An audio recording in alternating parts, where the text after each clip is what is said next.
Welcome to Any Sports podcast series. Our first guest hails from Turet village in Tirap district, Mr. Kamdon Boy. He is the first judoka from Arunachal to win a medal in the national games.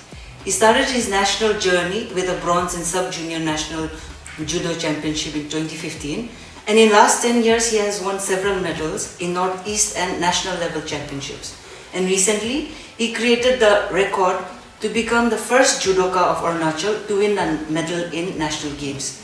Boy won bronze in 38th national games held at Uttarakhand from January 28 to February 14, 2025. So welcome to our series, Mr. Kamdon. Thank you ma'am. और आपका नाम सब लोग don बोल के जाना चाहते हैं बोल के सुना था। हाँ, मेरा पूरा नाम है कामदोन बॉय, जी। बट लोग मुझे प्यार से डॉन बोल कर बुलाते हैं, तो डॉन के नाम से सब जानते हैं। Very nice. और आप तिरप डिस्ट्रिक्ट से? हाँ जी, मैं तिरप डिस्ट्रिक्ट से हूँ। आपका विलेज का नाम? मेरा विलेज का नाम है तुरेत विलेज, और हाँ तिरप डिस्ट्रिक्ट से, और देवमाली सर्कल के अंदर आते हैं। जी जी। आपको फर्स्ट ऑफ ऑल कांग्रेचुलेशंस, आपने इतना बड़ा हम लोग का स्टेट के लिए इतना अच्छा से रिप्रेजेंट करके इतना बड़ा मेडल और लाइक रिकॉर्ड ब्रेकिंग मेडल लेके आया है। Thank you so much. और सबसे पहले आपका ये जूडो में आपका इंटरेस्ट कहाँ से शुरू हुआ? आप जूडो कैसे सेलेक्ट किया, थोड़ा अगर बता सकते हैं? तो मेरा जर्नी सबसे पहले मैं चांगलांग में था। मैं चांगलांग में पढ़ाई कर रहा था क्लास 6 में। तो वहाँ पे एक जो प्रिंसिपल था, उन्होंने ऑफर किया कि जो ट्राइबल बच्चा है, जो हम एसटी वाले बच्चे हैं, तो उनके लिए ईटानगर में एक स्पोर्ट्स स्कूल है, तो जो एसटी वाले बच्चे हैं उनके लिए ट्रायल आ रहा है, तो जो इंटरेस्ट है ट्रायल देने आओ। उन्होंने ये बताया हमें क्लासरूम पे। तो मेरा बचपन से ही स्पोर्ट्स में बहुत इंटरेस्ट था कि हाँ मैं कुछ ना कुछ खेलते रहता था, ऐसे फुटबॉल हो गया, वॉलीबॉल हो गया, कुछ ना कुछ खेलते रहता।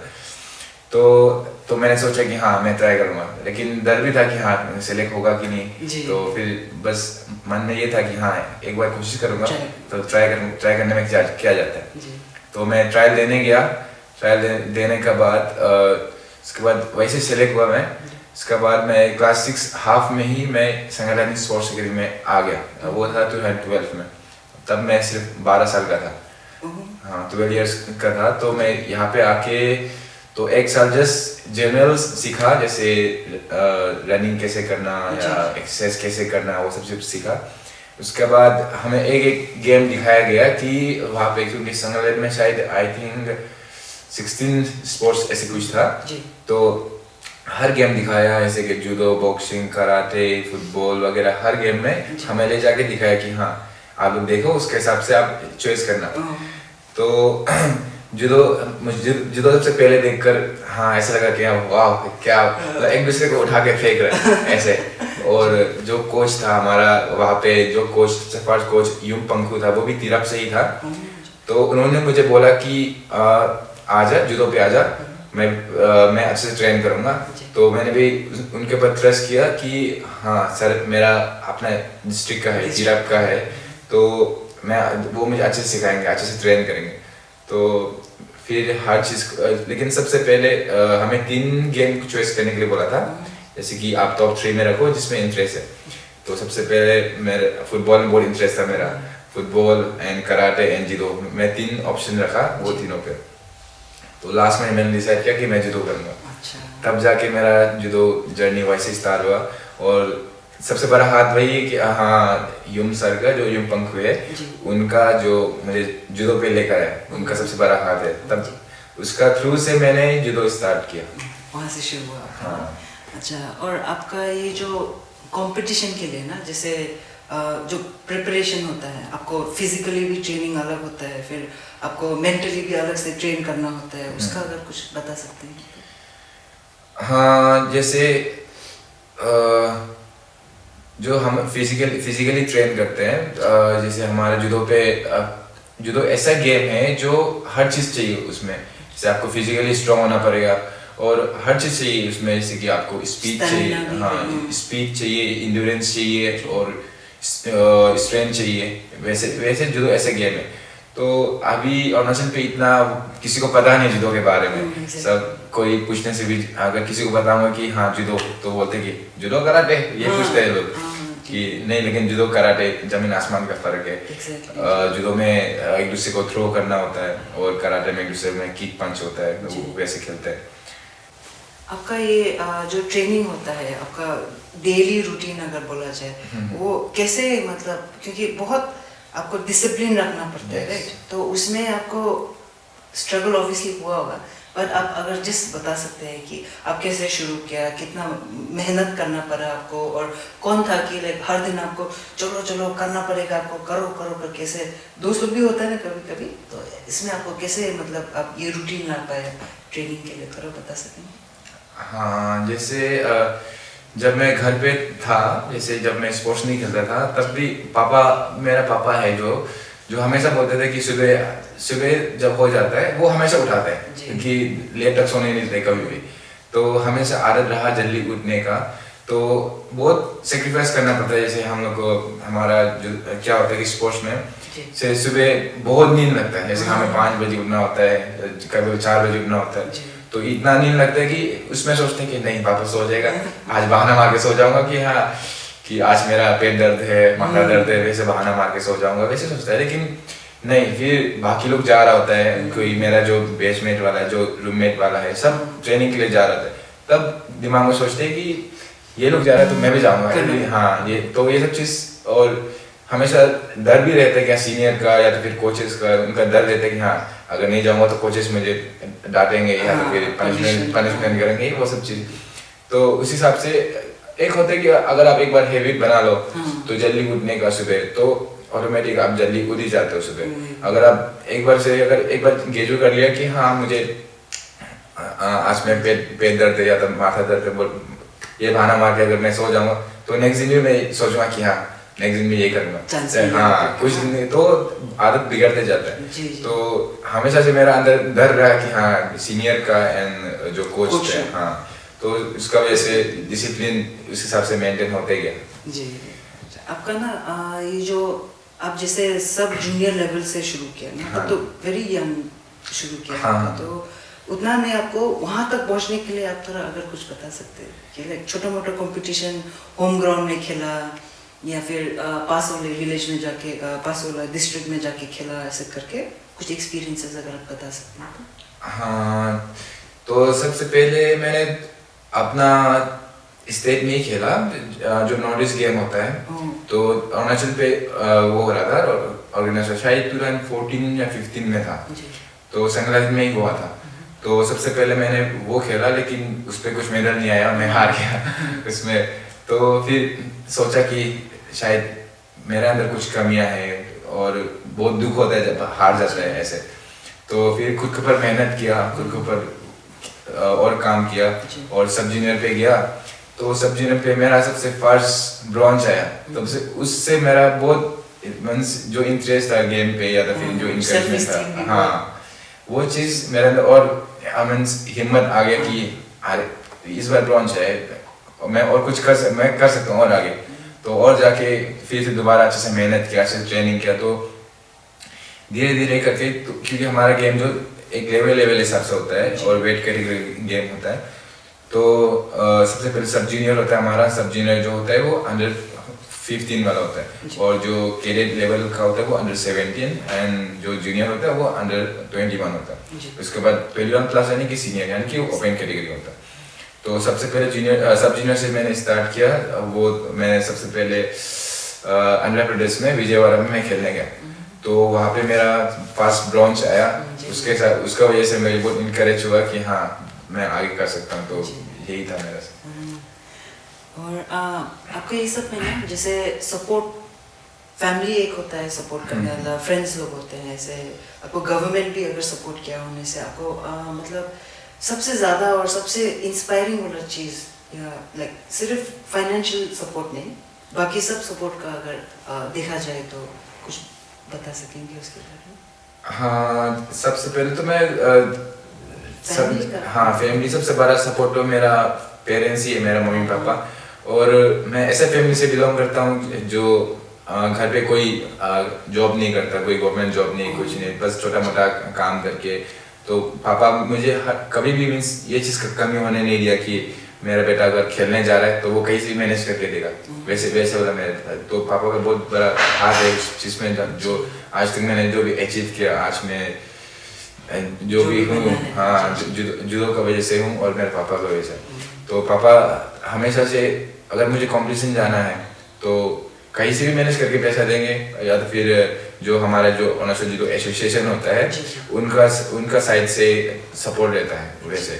तो लेकिन भी एक पॉकेट खर्चा तो चाहिए होता है हमें। अगर जो अरुणाचल जूडो एसोसिएशन है उनके साइड से हमें टिकट कर देंगे, ट्रेन टिकट कर देंगे, लेकिन एक पॉकेट खर्चा चाहिए होता है। तो वो सब चीज़ में पापा हमेशा कभी भी ना नहीं बोला। जब मैं एक बार बोलूँगा कि हाँ पापा मैं गेम खेलने जा रहा हूँ ऐसे वैसे, तो कहीं से मैनेज करके देंगे वैसे करके फाइनेंशियली। और ये जो अरुणाचल जूडो एसोसिएशन है उनके साइड से ही हेल्प मिला ना। जी जी, वेरी स्वीट आपके पिताजी। वो मम्मी भी मतलब वो था आपको मतलब क्योंकि कॉम्बैट स्पोर्ट्स है ना ये, जितना उनका तो लगता होगा। हाँ मम्मी आज भी डरते हैं, आज भी जब खेलता हूँ, या तो फिर मैं अभी बेंगलोर में ट्रेनिंग कर रहा था, वहाँ पे था जी। तो JSW, हाँ JSW inspire institute of sports है, वो इंस्टीट्यूट है जी। तो आज मम्मी डरता है कि जब मेरा वीडियो देखता है, जब फाइट का वीडियो देखता है, तब मम्मी अभी भी डरता है कि मत कर, वापस आ जा, तुम इतना मेहनत करता है, इतना हड्डी टूटने के बाद में हाथ पैर टूट जाएगा तो फिर ये हो जाएगा तो क्या होगा।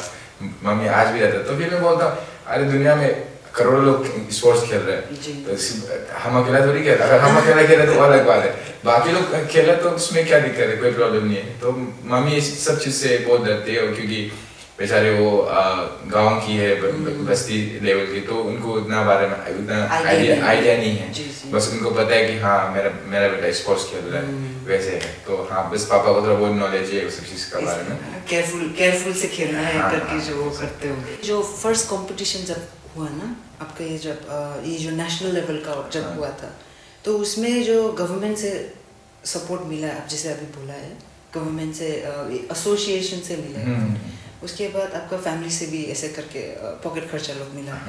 तो बिसाइड्स दैट आपको ये कंपटीशन के लिए प्रिपेयर करने के लिए अगर कुछ आप बता सकेंगे, जैसे कि इंफ्रास्ट्रक्चर का अगर बात करें हम लोग, आपको यहीं में संगीलादन में पूरा प्रिपेयर करके जाना? हाँ जब मैं था संगीलादन में ट्रेनिंग कर रहा था जी। तो कितना उम्र तक वहाँ में? संगीलादन में उम्र के हिसाब से नहीं होगा, वहाँ पे क्लास के हिसाब से हम रहते थे। तो वहाँ पे क्लास 10 तक था पहले, तो 6 से लेके क्लास 10 तक था। तो हम वहीं पे ट्रेनिंग करते थे और कोच के साथ। कोच जो हमारा था मेरा जो मैंने बताया एक कोच जो यूम पंखु बताया, तो मैं जब जूडो में वो लेकर आया मुझे, उसके बाद वो 1-2 साल के बाद वो निकल गए वहाँ से, वो अपने डिस्ट्रिक्ट पे ट्रांसफ़र हो गए। तो उसके बाद मेरा एक मैम आया वारोजामी, वो मिजोरम की है, बट वो अरुणाचल की ही है। मीन्स उसका जो हस्बैंड है वो अरुणाचल की है, अरुणाचल का है वो। तो वो आई मैम, वो आने के बाद उसके अंदर मैंने बहुत कुछ सीखा। तो उसके साथ मैंने ऑलमोस्ट 4-5 years सीखा। तो जितना भी सीखा मैंने उसी से सीखा, वो मैम से। हाँ उन्होंने सिखाया मुझे, तब जाकर मैं अपना गेम को थोड़ा इम्प्रूव कर पाया। जी। जैसे कि आप JSW में जाके आप ट्रेनिंग किया ना, आप ये 10 खत्म होने के बाद वहाँ पे किया डायरेक्टली? हाँ मैं क्लास 12 पे गया था। क्लास 12 में किया। फिर वहाँ में आप कितना साल जैसे बैठा होगा? more than 6 years। अच्छा, फिर वहाँ पे पूरा खत्म होके वापस जब आया, आपको कुछ डिफरेंस संगीलादन का अगर देख के, अगर कुछ इंफ्रास्ट्रक्चर का अगर, क्योंकि आप इतना बड़ा लेवल में जाके पूरा ट्रेन होके वापस आया ना, तो डिफरेंस अगर आप बता सकेंगे तो। हाँ पहले तो संगीलादन में क्लास 10 तक था। जी। क्लास 10 तक था। उसके बाद फिर उन्होंने ये डिसाइड किया कि जो संगीलादन वाला है, जो डायरेक्टर ऑफ स्पोर्ट्स, तो उन्होंने डिसाइड किया कि हम क्लास 11-12 को भी रखेंगे, जो अच्छे बच्चे हैं, जो डिसिप्लिन हैं, जो अचीवमेंट दिया उन्होंने आज तक।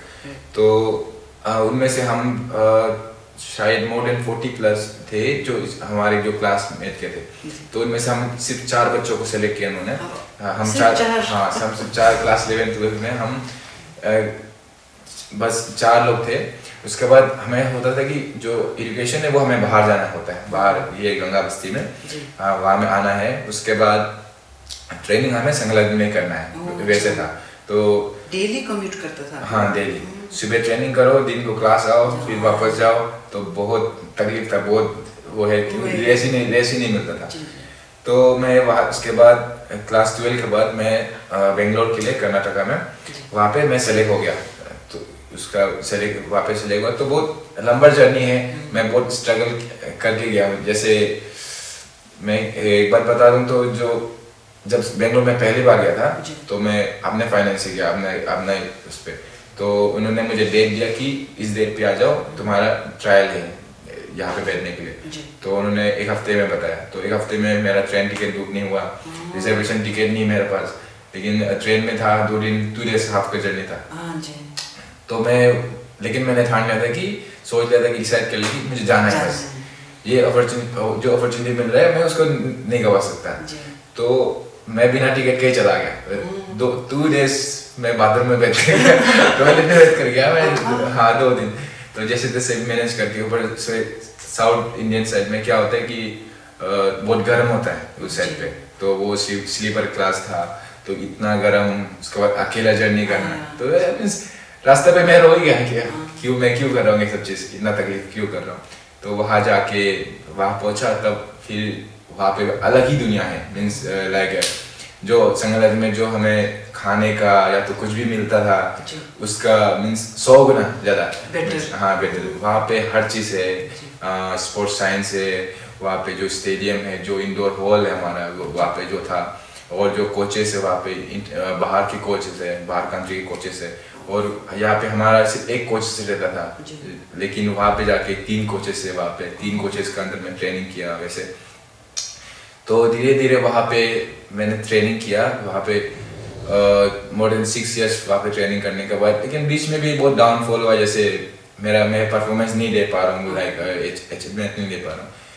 मैं अपने साथ से पूरा कोशिश कर रहा हूँ कि हाँ मैं पूरा ट्रेनिंग करता हूँ, पूरा जैसे बाकी लोग, मेरे बाकी जो दोस्त है जैसे ट्रेनिंग करता है मैं भी वैसे ट्रेनिंग करता हूँ, लेकिन मैं अचीवमेंट नहीं दे पा रहा। और बाकी लोग नेशनल पे गोल्ड ला रहे हैं या तो फिर सिल्वर ला रहे हैं, सब हर कोई मेरा दोस्त। तो हमेशा से खुद पर सेल्फ डाउट होने लगा कि शायद मेरे अंदर क्या कम है, शायद मेरा मुझसे नहीं होगा, अभी गेम नहीं होगा, ये है वो है।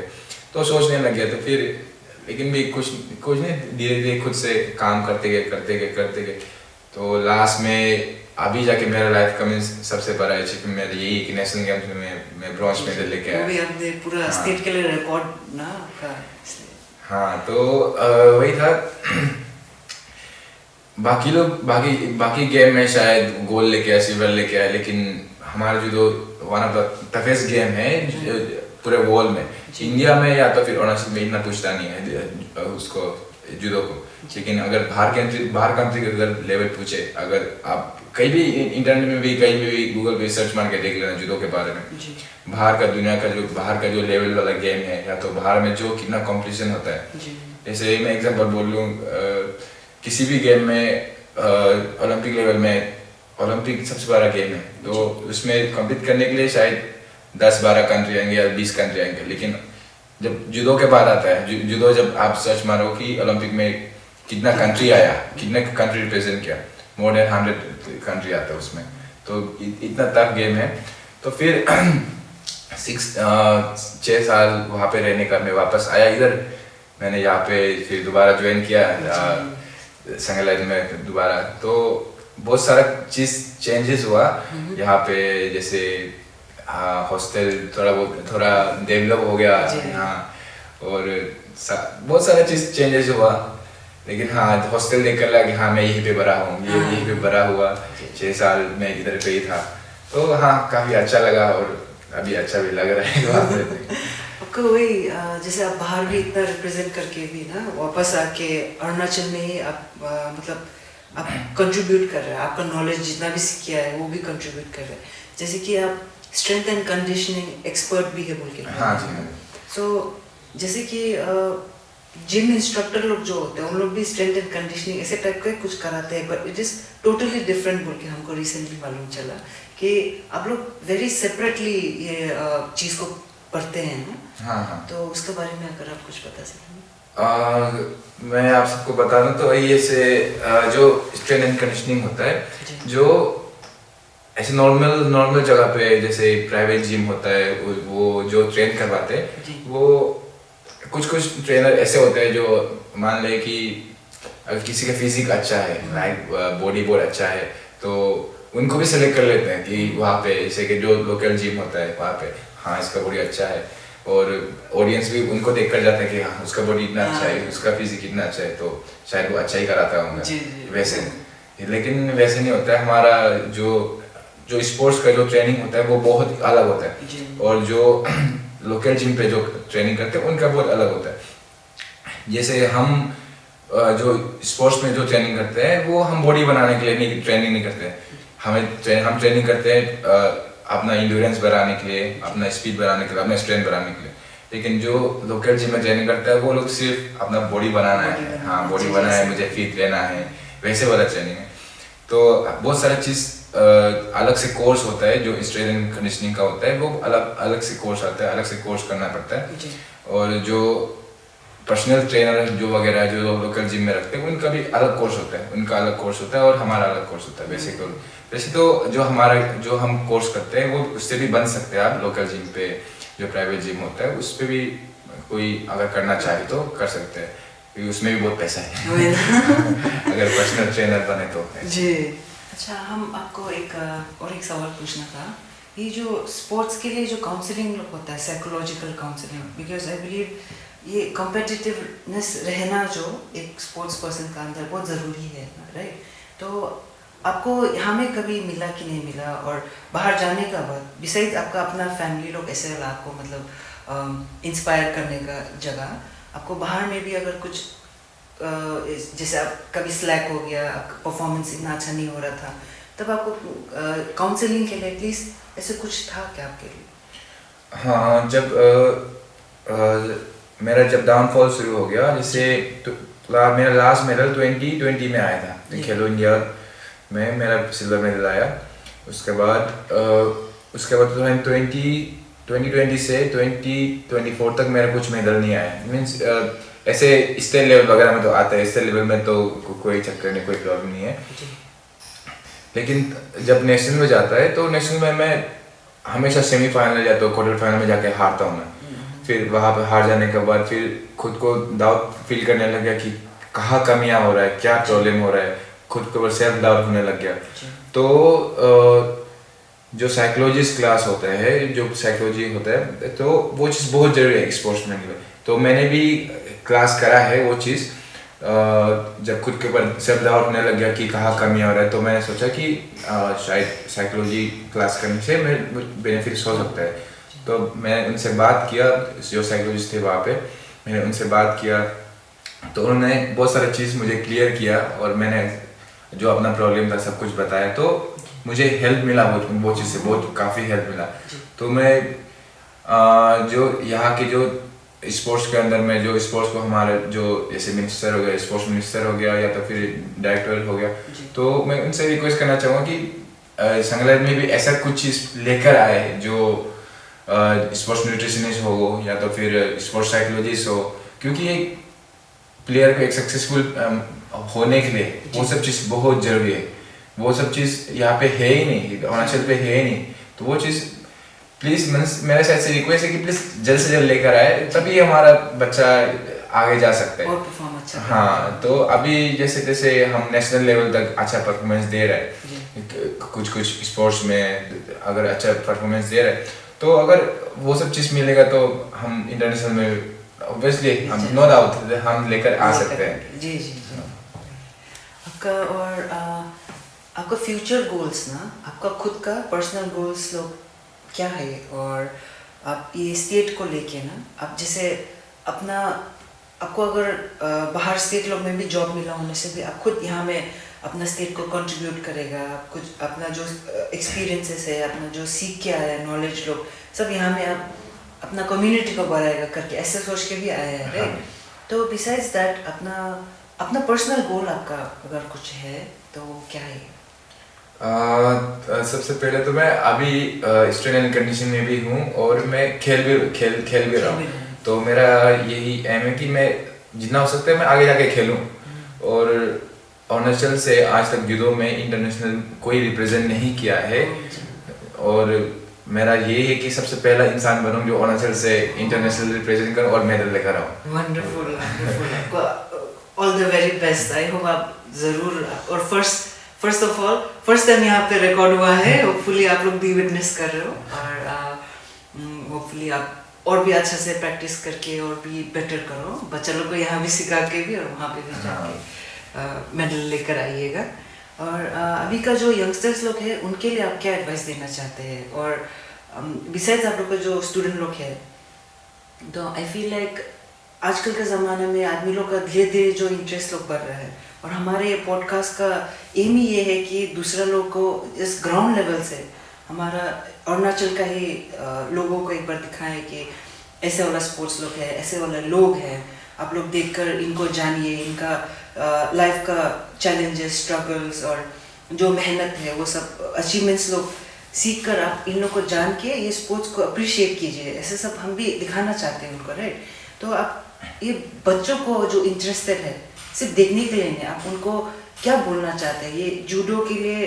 एज एन एथलीट आप सक्सेसफुल होने के लिए आपको क्या क्या करना है? आप कैसे फॉलो करके कहाँ से कहाँ कैसे आपका जैसे पहुँच पाएंगे वो अगर बताएंगे, थोड़ा कुछ एडवाइस दीजिए। हाँ, मैं जो यंगस्टर्स है अभी, जो जैसे बच्चे हैं और जो पेरेंट्स है, सबसे पहले तो मैं पेरेंट्स को रिक्वेस्ट करूँगा कि प्लीज़ अपना बच्चे को स्पोर्ट्स में लेकर आए। और क्योंकि अभी अरुणाचल गवर्नमेंट कोशिश कर रहा है कि अपने साइड से कि जो अरुणाचल का जो स्पोर्ट्स है वो आगे लेकर जाए, तो आगे फ्यूचर बहुत अच्छा है। जो अभी जो यंगस्टर्स है, जो नए बच्चे हैं, जो अभी जो जैसे मान लीजिए आप 10-12 साल के जो बच्चे हैं, जो अब ग्रास रूट लेवल के लिए उनके लिए बहुत अच्छा है। पहले हमारे समय में इतना अच्छा कुछ नहीं था, तो अभी धीरे धीरे अरुणाचल पे हर चीज़ धीरे धीरे बन रहा है। तो मैं पेरेंट्स से ये रिक्वेस्ट करूँगा, प्लीज़ अपना बच्चे को खिलाइए। अगर कोई बच्चा, हर किसी का अपना अपना टैलेंट होता है, जैसे कोई पढ़ाई में बहुत अच्छा है, या तो फिर कोई डांसिंग में बहुत अच्छा है, या तो फिर स्पोर्ट्स में बहुत अच्छा है। तो अगर कोई बच्चा अगर पढ़ाई में अच्छा नहीं भी है तो एटलीस्ट स्पोर्ट्स में लेकर आए, उसका करियर स्पोर्ट्स में बन सकता है। क्योंकि स्पोर्ट्स अभी सिर्फ अरुणाचल नहीं, पूरा इंडिया में, पूरा वर्ल्ड में स्पोर्ट्स को इतना ध्यान दे रहा है, इतना आगे बढ़ा रहा है। तो अगर स्पोर्ट्स में आएगा कोई बच्चा तो उनका फ्यूचर बहुत ब्राइट है, बहुत आगे जा सकता है। और स्पेशली मैं अपना जूडो के बारे में बताऊंगा।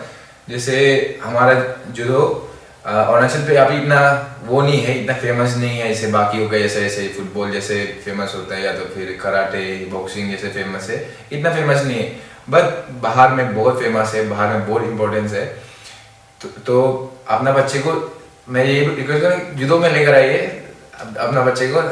हम भी है इधर सिखाने के लिए। संगठन में एवरी ईयर हर डिस्ट्रिक्ट में ट्रायल निकलता है। एवरी डिस्ट्रिक्ट से दो दो बच्चे लेते हैं, वन बॉयज वन गर्ल्स लेते हैं। तो आप वो सब चीज़ कांटेक्ट कीजिए कि कब ट्रायल होता है, शायद अप्रैल में होता है एवरी डिस्ट्रिक्ट। तो अगर कोई बच्चा आपका अच्छा लगता है कि हाँ स्पोर्ट्स में कुछ कर सकता है, या तो फिर लगता है कि पढ़ाई में इतना खास नहीं है, तो ये बच्चे को स्पोर्ट्स में डाल दूँ, तो आप स्पोर्ट्स में डाल सकते हैं। तो वो आगे आके स्पोर्ट्स में अपना करियर बना सकता है और हर चीज़ से, खराब चीज़ों से भी दूर रहता है। जैसे आजकल के बच्चे क्या है कि अरुणाचल के बच्चे कोई लाइक ड्रिंक्स करता है, स्मोक करता है, या तो फिर कुछ गलत चीज़ें लेता है, तो वो सब चीज़ से भी दूर रहेगा और अपना फिजिकली फिट रहेगा और हर बीमार से, हर चीज़ से, ये सब चीज़ से दूर ही रहेगा।